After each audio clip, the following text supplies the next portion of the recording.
He always told me never wear makeup, never stop eating meat, and buy Bitcoin. Another story which seems to have changed your life a little bit is you were living in a house, but it was just a house for kind of like women.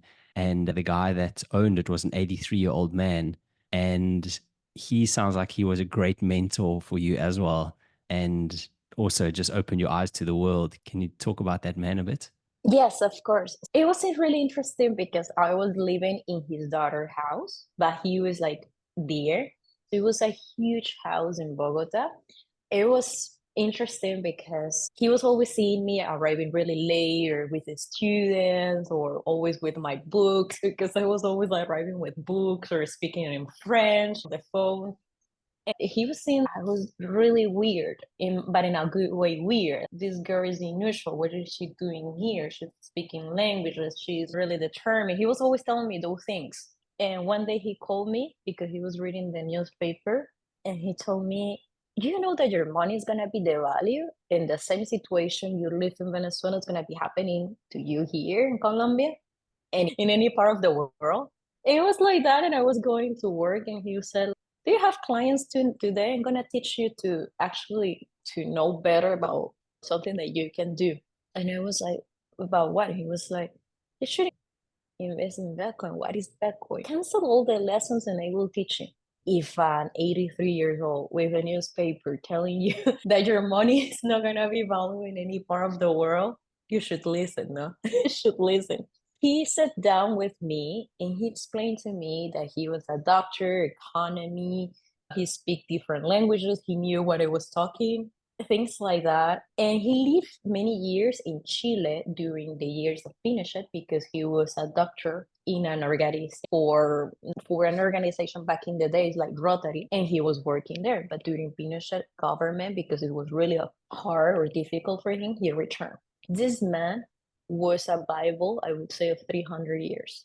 He knew about everything, knew everything. He always told me never wear makeup, never stop eating meat and buy Bitcoin, all of this. He was really wise at his age. And in a week, he explained to me all the macroeconomics. So it was all what he learned in Venezuela, plus the guidance about economics that everybody is realizing in 24. This man in a week explained to me the cause of inflation and the consequences in a society, how it declines. For me, it was a gift because I knew something was speaking to me. Something was telling me, you have something to learn from here, from this moment. This house that I was living was not a coincidence. This person was not a coincidence. Those calls were not coincidence. And after I got my papers in Colombia, and I helped my dad to find all those documents because that's another rabbit hole I took because we were needed to find my grandma because we were descendants from Colombian people. My dad needed to go to Colombia because in Venezuela, the regime didn't want anyone to have even paper from any embassy. So it was a chaos. So I needed to find ways in Colombia first to send him money, first to understand it, and then even to help him to go to Colombia and get the documents. And once I get the documents, I bought some Bitcoin at that time with local Bitcoin, I remember.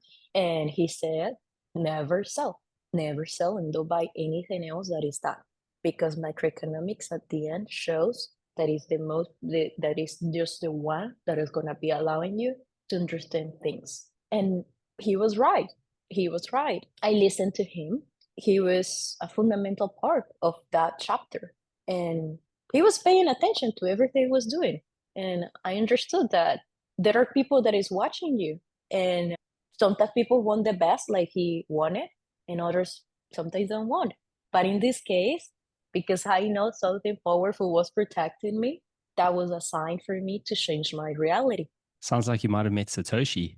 Everybody said that.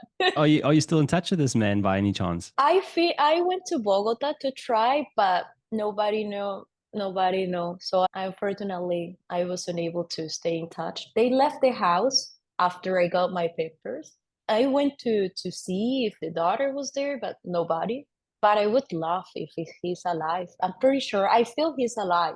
I'm sure he will live 100 years.